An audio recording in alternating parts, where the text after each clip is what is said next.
There is a huge difference between the glory under the old covenant that believers have countenance, that they have met, that they have had to face. And the clearest description of that is in maybe in 2 Corinthians 3, talking about, when we think about Moses, because Moses' face was shining with the glory of God whom he met. And then he came out and he did not know, but his face was shining and everybody was in awe about it. They didn't know what to do with it.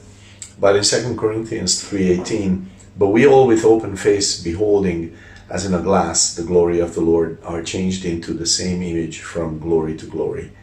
So that is amazing.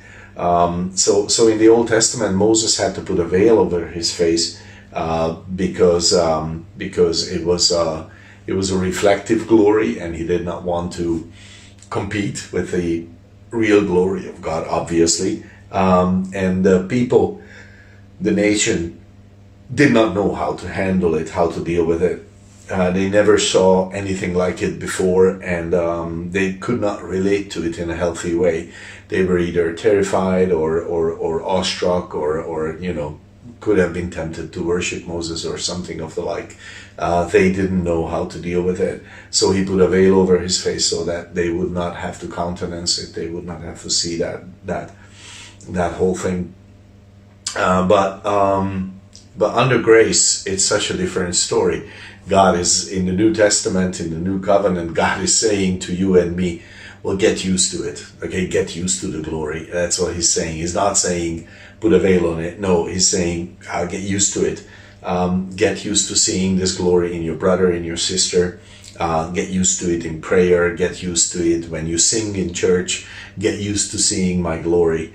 And and more than that, actually, because whereas Moses' glory was fading with time, he went in, he met God, and then his face shone, but then it decreased over time. With you and me, it's kind of a different story. This verse is saying that it is not fading, it is an increasing glory. So the veil is gone. God is saying, no more veil here. And and this is awesome. And an important note maybe here is that you don't get this glory by keeping the rules. That's not what it's about. Actually, clearly here, it doesn't say one peep about keeping the rules and doing everything right and being correct. This verse is just saying you get this glory by beholding, by marveling as you stare at Jesus. And you live your life in the finished work. You look at him. You understand who he is to you and who you are to him. Your spiritual DNA is sort of reformatted to match him whom you're looking at, and that is an amazingly simple and deep and powerful reality that we meet.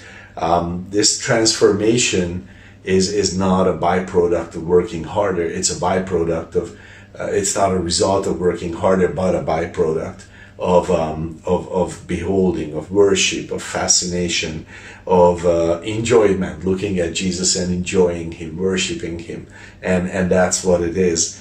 Do you want to be changed to the image of Christ, to the glory of Christ? Well, behold him in prayer, in worship, in your fellowship with your brethren, in ministering, or when you listen to these devotionals in the morning. Watching me is not a great experience, morning by morning, but beholding Jesus each morning and meeting him in one of these or in your study of the Word, well, that's awesome, and it will change who you are to his glory. God bless you.